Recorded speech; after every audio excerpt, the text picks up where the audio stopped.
इस मूवी का नाम है guardians of the Galaxy volume 3 2023। Film की शुरुआत होती है एक प्लेनेट सैयारे से जिसका नाम नोवियर है, जो अब से गार्डियंस का नया हेडक्वार्टर था। यहाँ पर हमें गार्डियंस की सारी ही टीम दिखाई जाती है। इनमें से रॉकेट रकून एक कमरे में जाता है, तभी दूसरे प्लेनेट से एडम वॉरलॉक वहाँ पर आ जाता है, जो सीधा रॉकेट के कमरे में घुस जाता है क्योंकि वो उसे ही पकड़ने आया था। जैसे ही रॉकेट उसके सामने आया, वो उस पर हमला कर देता है। इस हमले को देखते ही सारे गार्डियंस एकदम अलर्ट हो जाते हैं, जिसके बाद रॉकेट को बचाने के लिए वहाँ पर नेब्यूला आती है। पहले ही वो काफी ताकतवर थी, अब अपने जिस्म में एक हाईटेक मशीन लगाकर, यानी काफी एडवांस मशीन, एडम वार्लॉक पर हमला कर देती है। लेकिन एडम वार्लॉक जो बहुत ही ताकतवर था, बड़े ही आसानी से उसके हमले को रोक देता है। दूर फेंककर वो उसे ढेर कर देता है। अब इसके बाद एक एक करके सारे गार्डियंस उस पर हमला करते हैं, लेकिन वो किसी के भी काबू आ ही नहीं रहा था। हालांकि ये उसे उठाकर फेंकते हैं, बहुत पीटते हैं, पर कोई भी उसके आगे टिक नहीं पाता। अब ये सारी सूरत हाल देखकर जब रॉकेट अपनी गन उठाता है और उसकी तरफ बढ़ने लगता है, उससे पहले एडम वॉरलॉक उस पर भारी हमला करता है। इतना खतरनाक हमला कि एक ही झटके में रॉकेट काफी जख्मी हो जाता है। ढेर होकर वो भी एक जगह पर गिर गया। इस सब के बावजूद भी नेब्यूला हार नहीं मानती। वो दोबारा उठी,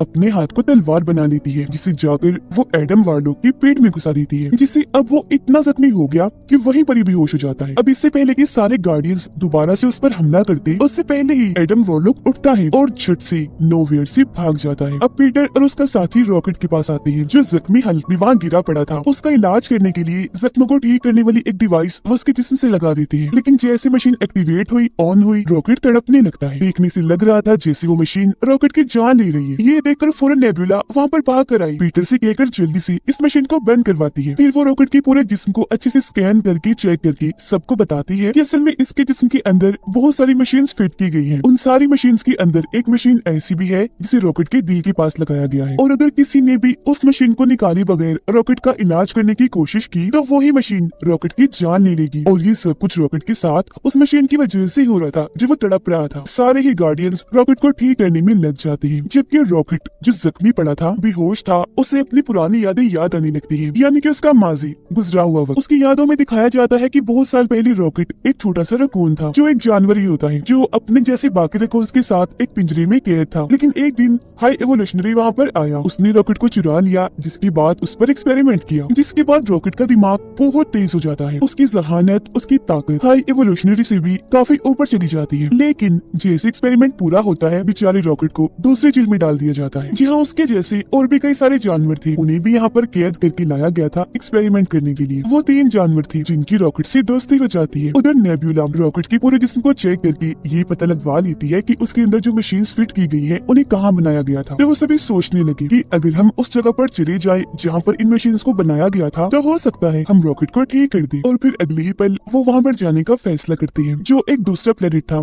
जिसका नाम ओर्बोस्कोप था। पीटर अपनी पूरी टीम को तैयार कर लेता है, जबकि अपनी 2 साथियों को यहीं पर नोवियर में ही छोड़कर जाता है और उनसे कहता है कि यहाँ का ख्याल तुम दोनों को रखना है। फौरन बाद बाकी टीम को लेकर पीटर अपने मिशन पर निकल गया। अब हमें दिखाया जाता है हाई इवोल्यूशनरी, जहाँ उसके पास ही एडम वॉरलॉक और उसकी मोम थी। यहाँ एडम वॉरलॉक की मोम हाई इवोल्यूशनरी से कहती है कि मेरा बेटा अभी बहुत छोटा है, यही वजह है कि वो मिशन में फेल हो गया, रॉकेट को नहीं ला पाया। जो बात सुनकर हाई इवोल्यूशनरी काफी गुस्से में आ गया, कहता है कि मुझे कैसे भी करके रॉकेट चाहिए तो चाहिए। ये कहकर वो एडम वॉरलॉक को बहुत मारता है और उन माँ बेटे को ये धमकी देता है कि अगर अगली बार तुम रॉकेट को लाने में नाकाम रहे और उसे मेरे हवाले ना किया तो मैं तुम्हारी पूरी नस्ल को ही मार दूंगा। यहाँ हमें पता चलता है कि इस वक्त हाई इवोल्यूशनरी जहाँ पर है वो एक पूरा प्लेनेट है। ये पूरा ही प्लेनेट बिल्कुल हमारी जमीन अर्थ जैसा है, इसीलिए इसका नाम भी काउंटर अर्थ है। अब यहाँ हाई एवोल्यूशनरी इतना पागल, इतना अजीब है कि वो चाहता है कि जितने भी प्लैनेट्स और वहाँ पर रहने वाले जानवर और क्रिएचर्स हैं, वो सब एकदम परफेक्ट होने चाहिए, इन्हें हर लिहाज से बिल्कुल ठीक। इसीलिए वो अलग अलग प्लैनेट्स पर जाकर वहाँ के जानवर और क्रिएचर्स को उठाता है और उन पर एक्सपेरिमेंट करके बदलने की कोशिश करता है अपने मुताबिक। वो उन्हें इतना बदलता है कि उसकी सोच के मुताबिक वो परफेक्ट बन जाए। ऐसे ही फिर हाई एवोल्यूशनरी जानवरों और क्रिएचर्स को लेने के लिए जब प्लेनेट अर्थ पर गया, इन्हें हमारी जमीन पर, तो उसे अर्थ इतनी अच्छी लगी कि उसने ठान लिया कि अब मैं भी बिल्कुल प्लेनेट अर्थ जैसा ही एक प्लेनेट बनाऊंगा, जो दिखने में और उसका माहौल बिल्कुल अर्थ जैसा होगा। यहाँ तक कि वहाँ के घर और लोग भी प्लेनेट अर्थ जैसे होंगे, और यही वो प्लेनेट है जिसे काउंटर अर्थ कहते हैं। गार्डियंस की टीम अपने शिप में बैठकर ऑर्बोस्कोप के पास पहुंच गई, लेकिन इससे पहले कि वो ऑर्बोस्कोप के अंदर जाते उनकी शिप में कुछ लोग आ जाते हैं, जिनमें से एक होती है गमोरा। यहाँ ये सारे लोग पीटर क्विल और बाकियों को बताते हैं कि हमें यहाँ पर असल में नेबुला ने बुलाया है, क्योंकि उसने हमसे वादा किया है कि वो हमें 1 लाख का इनाम देगी अगर हम उनके साथ चलकर उनकी मदद करेंगे। इसीलिए अब हम भी तुम्हारे मिशन में तुम्हारा साथ देने आए हैं। अब जैसा कि मैंने आपको बताया, रॉकेट बेहोश है। उसकी यादों में माजी में दोबारा से हम देखते हैं कि हाई एवोल्यूशनरी ने अब तक जितनों पर भी एक्सपेरिमेंट किए थे उनमें से सबसे बेस्ट और परफेक्ट रॉकेट ही था, क्योंकि सबकी निस्बत रॉकेट का दिमाग बहुत तेज है। सबसे पहले हाई एवोल्यूशनरी रॉकेट को पकड़कर उसके दिमाग का टेस्ट लेता है, और जब रॉकेट उस टेस्ट को पास कर लेता है तो हाई एवोल्यूशनरी ये समझ गया कि रॉकेट सच में बहुत होशियार स्मार्ट है। जिसके बाद उसने रॉकेट को काउंटर अर्थ दिखाया, जहाँ पर रॉकेट उड़ते हुए रॉकेट को देखकर पूछता है कि ये क्या है, जिस पर हाई एवोल्यूशनरी कहता है कि ये रॉकेट है जो हमेशा हवा में उड़ता है। जिसके बाद वो रॉकेट के दिमाग को और टेस्ट करने के लिए एक लैब में लेकर आया। वो रॉकेट को वहाँ एक चेम्बर दिखाता है और उसकी आंखों के सामने चेम्बर के अंदर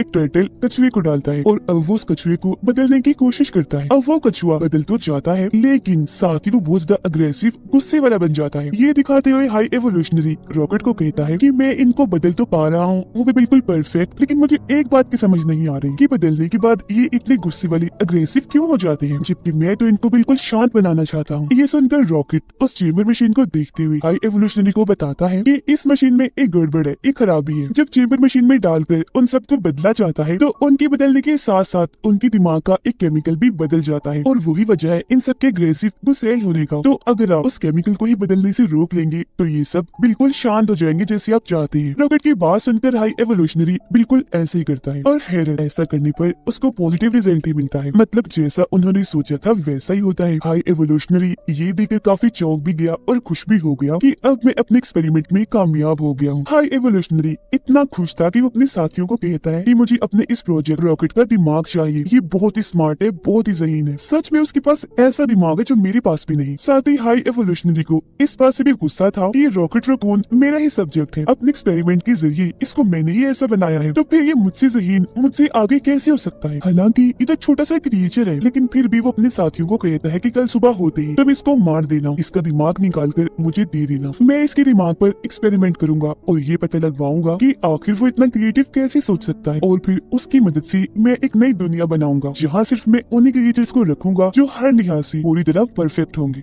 बिल्कुल मेरे मुताबिक। और हाँ, इसका दिमाग निकालने के बाद जो इसके साथी है ना, उनको भी मार देना, क्योंकि वो हमारे अब किसी काम के नहीं। इतना कहते ही रॉकेट को दोबारा उसकी जेल में बंद कर दिया जाता है। जेल में आते ही रॉकेट अपने साथियों को बताता है कि कल सुबह होते ही हम सबको मार दिया जाएगा, इसीलिए अब हमें कुछ भी करके यहाँ से निकलना होगा। जिसके बाद बाहर जो स्पेसशिप है उनमें बैठकर हम यहाँ से निकल जाएंगे। ये कहते ही रॉकेट वहाँ पर रखी हुई सारी चीजों को इकट्ठा करता है और एक चाबी बना लेता है। उस चाबी से अपनी जेल का ताला खोलता है और वहाँ से बाहर आ जाता है, और अपनी एक दोस्त जो उसे सबसे प्यारी थी उसको भी बाहर निकाल लेता है। लेकिन तभी वहाँ पर हाई एवोल्यूशनरी आ जाता है जो उसकी दोस्त को गोली मार देता है, जिससे रॉकेट की दोस्त की वहीं पर ही मौत हो जाती है। फिर हाई एवोल्यूशनरी उससे कहता है, मैं जानता था रॉकेट तुम यहाँ से भागने की कोशिश जरूर करोगी, तो इसीलिए मुझे यहाँ पर आना पड़ा, और अब मैं तुम्हारी बाकी साथियों को भी मार दूंगा और अभी की अभी तुम्हारा दिमाग निकालूंगा। सुबह तक का इंतजार मैं नहीं करने वाला। अपनी आंखों के सामने ही रॉकेट अपनी दोस्त को मरा हुआ देखकर बहुत दुखी हो जाता है, और अब उसे काफी गुस्सा भी आ गया था। वो हाई एवोल्यूशनरी पर हमला कर देता है, उसका मुंह नोचकर वहाँ से भाग जाता है।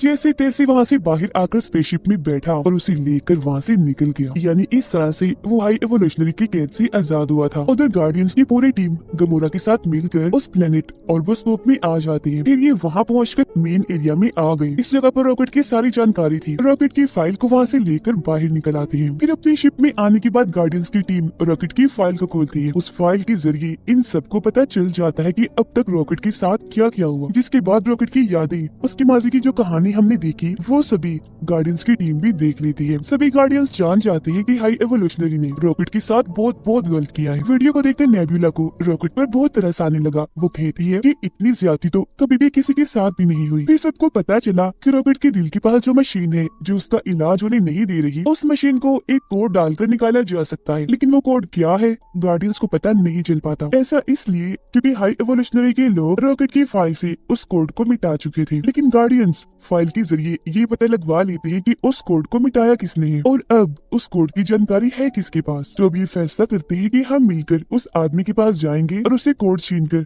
रॉकेट की जान बचाएंगी। लेकिन गमोरा ऐसा करने से मना कर देती है और उनसे कहने लगी कि वो आदमी इस वक्त हाई एवोल्यूशनरी के पास है, तो अगर हम वहाँ गए तो सारे मारे जाएंगे, इसीलिए अब मैं तुम्हारा साथ नहीं दे सकती। वो फिर अपने एक साथी को अपनी लोकेशन भेज देती है कि इस वक्त मैं कहाँ हूँ और मुझे जल्दी से लेने आ जाओ। लेकिन हम देखते हैं कि उसके साथी को ऑर्बोस्कोप में एडम वॉरलॉक और उसकी मॉम ने पकड़ लिया है। तो जैसे गमोरा अपनी लोकेशन भेजती है, उसके बारे में एडम वॉरलॉक और उसकी मॉम भी पता चल गया था, तो इसीलिए वो गार्डियंस को पकड़ने के लिए जाने लगती है। उधर गार्डियंस जैसे ही हाई एवोल्यूशनरी के पास पहुंचते हैं तो वो इन्हें बताता है कि जानते हो मेरा प्लान क्या है, अब मैं तुम सबको मार दूंगा और तुमसे रॉकेट को हासिल कर लूंगा जो मेरा सब्जेक्ट है। ये सब कुछ मैंने ही किया है, तुम्हें यहाँ पर अपने प्लान के जरिए मैंने ही बुलाया है। जिसके बाद अपने लोगों को वे हुक्म देता है कि बाहर गार्डियंस की शिप में रॉकेट है, जल्दी से जाकर उसे ले आओ। फिर हाई एवोल्यूशनरी जाकर अपनी शिप में बैठ जाता है और अपने लोगों को हुक्म देता है कि अब मेरे जाने के बाद इस पूरे प्लेनेट को तबाह कर दो। उसके लोग ऐसे ही करने लगते हैं, शिप को उड़ाकर धीरे धीरे प्लेनेट को तबाह करने लगते हैं। जिससे होता ये है कि वहाँ पर जगह जगह धमाके होने लगती है। ये सब होता हुआ देखकर गार्डियंस टीम के दो लोग पीटर और ग्रूट जो वहीं पर थे हाई एवोल्यूशनरी के लोगों से लड़ने लगते हैं। अपने पावरफुल गन से